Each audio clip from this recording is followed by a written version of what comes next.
Care taker set up اور care taker chief minister کے طور پر انہوں نے کام کیا اور ان کو اب یہاں پہ فٹ کیا جا رہا ہے۔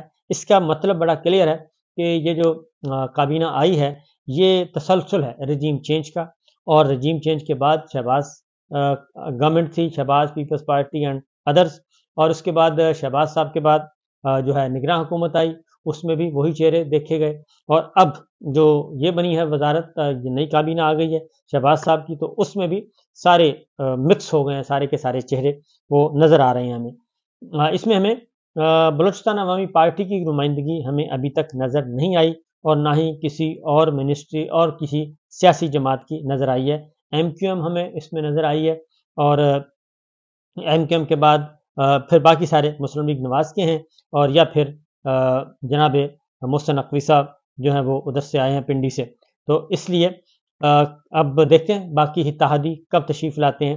تو وفاقی کابینہ نے بھی ایک اور بھی امپورٹنٹ بات ہے کہ محمد اورنگزیب صاحب جن کو وزیر خزانہ مقرر کیا گیا ہے، وہ ان کی شہریت پاکستانی نہیں تھی، وہ پاکستانی نہیں بلکہ غیر ملکی تھے، اور انہوں نے دوسرے ملک کی دوسرے ملک کی وزارت لی ہوئی تھی، تو لہذا سب سے پہلے نیدرلینڈ کے شہری تھے، اور انہوں نے اب پاکستان کی شہریت دوبارہ حاصل کرنے کی لیے درخواست کی، اور وفاقی کابینہ نے وہ درخواست منظور کر لی ہے، اور ان کو دوبارہ پاکستانی بنایا جا رہا ہے، اور ان کو پاکستانی کارڈ اور پاکستانی پاسپورٹ دوبارہ سے جاری کیا جائے گا، اور انہوں نے جو دوسری ملک کی شہریت ہے اس کو چھوڑنے کا پروسیس شروع کر دیا ہے۔ بالعموم ہوتا یہ ہے کہ یہ یہاں پہ کام کریں گے اور ادھر وہ جو ہے پروسیس چلتا رہے گا، اور جیسے ہی پاکستان سے اپنی ذمہ داریاں ختم کریں گے تو دوبارہ سے وہ جو دوسرے ملک کی وزارت چھوڑتا ہے بندہ، وہ ایکٹیویٹ ہو جاتی ہے دوبارہ۔ یہ کئی میرے پاس مثالیں موجود ہیں کہ وہ وقتی طور پہ یہ کام کرتے ہیں، اور پھر مستقلاً جو ہیں وہ پھر وہیں جاتے ہیں جہاں کی اصل پاکستان کے علاوہ جو ان کی ہوتی ہے شہریت۔ تو یہ اس طرح سے نہیں۔ اب دیکھتے ہیں اورنگزیب صاحب جو ہیں وہ کیا کرتے ہیں۔ ان کا ایک ٹیکنیکل مسئلہ تھا کہ اگر یہ مشیر خزانہ بنائے جاتے ہیں تو مختلف کمیٹیز ہوتی ہیں، ان کے یہ ہیڈ نہیں بن سکتے، جو کہ لازمی ہے کہ وہ وزیر ہوں، تو ان کو بھی 6 مہینے کے لیے وزیر بنایا گیا ہے۔ 6 مہینے کے اندر اندر ان کو سینیٹر بنوایا جائے گا، اور سینیٹر بنا کے پھر ان کو یہ ذمہ داری دی جائے گی، مستقل ذمہ داری دی جا سکتی ہے، لیکن 6 مہینے تک دیکھتے ہیں کہ 6 مہینے تک یہ گورنمنٹ چلنی بھی ہے یا نہیں چلنی، کیونکہ اصل سوال یہ ہے۔ اور اس کے ساتھ ساتھ جی اورنگزیب صاحب جو ہیں وہ کافی ایک قابل آدمی ہیں اس میں، لیکن ان کا جو بیک گراؤنڈ ہے وہ خالصتاً سیاسی ہے۔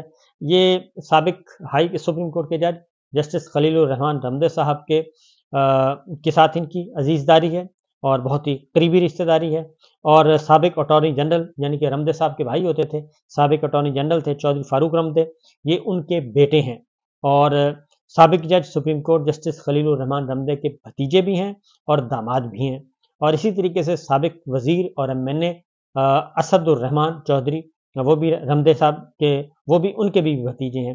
تو اس لیے اور رمدے فیملی کا بہت زیادہ گہرا تعلق ہے نواز شریف فیملی کے ساتھ، اور بہت ہی گہرا تعلق ہے، تو اس لیے یہ پہلے بھی خلیل الرحمان رمدے صاحب کے صاحبزادے بھی، وہ بھی سپریم کورٹ کے ایڈوکیٹ ہیں، اور وہ بھی اہم ذمہ داریاں ادا کر چکے ہیں۔ تو رمدے فیملی کا شریف فیملی کے ساتھ کافی گہرا تعلق ہے جی۔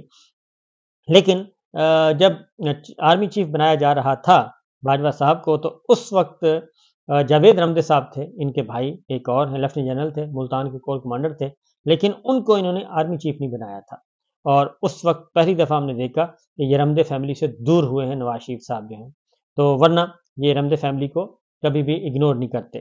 تو یہ ہے جی سچویشن، اور ان کی تنخواہ جو تھی جی اورنگزیب صاحب کی 352 ملین روپیہ سالانہ، یعنی کہ تقریباً 3 کروڑ روپیہ مہینہ کی تنخواہ ان کی تھی، اور دیگر مراعات ان کے علاوہ تھی۔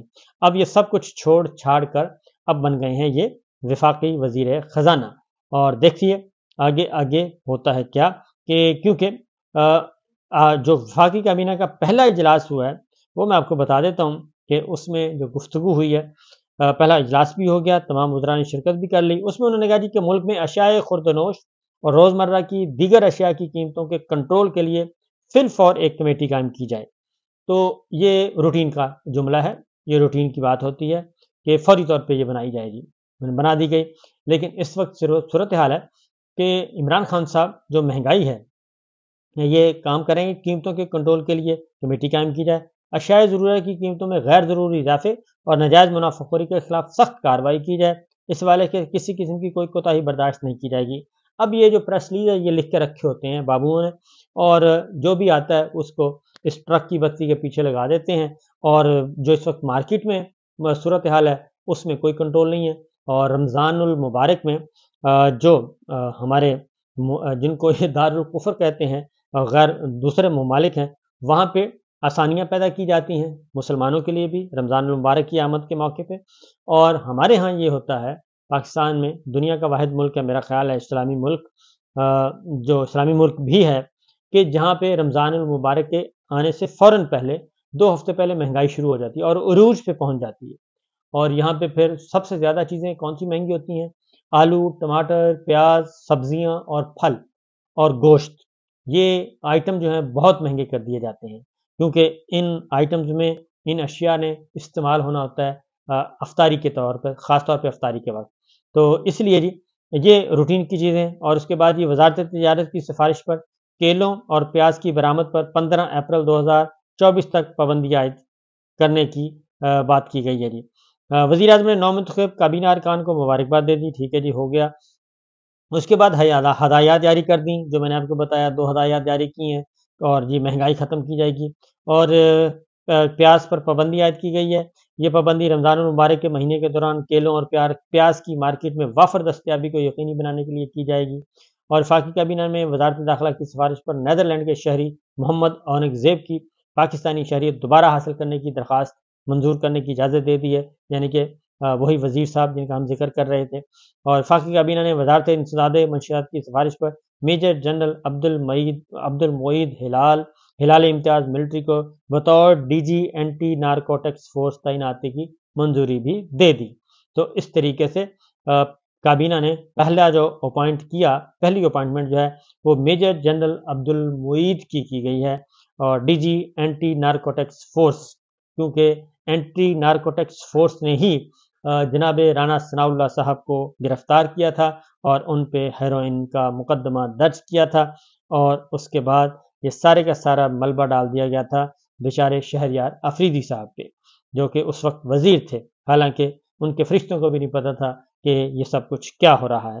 اور اس کے بعد جو ہے اب وہ سب کچھ ظاہر ہے وہ رہا ہو چکے ہیں جناب، اور بری ہو چکے ہیں. حنیف عباسی صاحب نہ صرف بری ہو گئے بلکہ رکن قومی اسمبلی بھی بن چکے ہیں، لیکن وہ ہیں فارم 45 والے نہیں ہیں. تو لطیف کھوسہ صاحب اور سلمان اکرم راجہ کو رہا کر دیا گیا ہے جی، لیکن دیگر جو کارکنان ہیں ان کو ابھی تک رہا نہیں کیا گیا.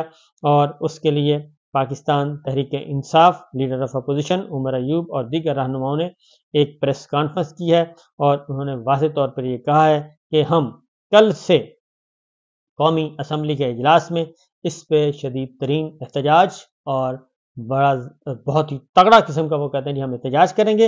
اور عید کے بعد حکومت کے خلاف بھرپور قسم کی ایک تحریک چلائی جائے گی، کیونکہ ہمارے سینکڑوں کارکنان کو گرفتار کیا گیا.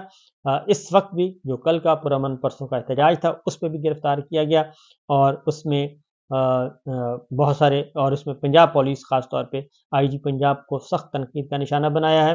اور اپوزیشن لیڈر عمر ایوب صاحب نے کہا ہے کہ اس کو ہم منطقی انجام تک لے کر جائیں گے، اور متعلقہ ذمہ دار افسروں کو ہم پارلیمان میں بھی بلائیں گے، کیونکہ اپوزیشن کے بعد جو کمیٹیز ہوں گی اس کو وہ یوٹیلائز کریں گے. اجازت دیجیے، اللہ حافظ.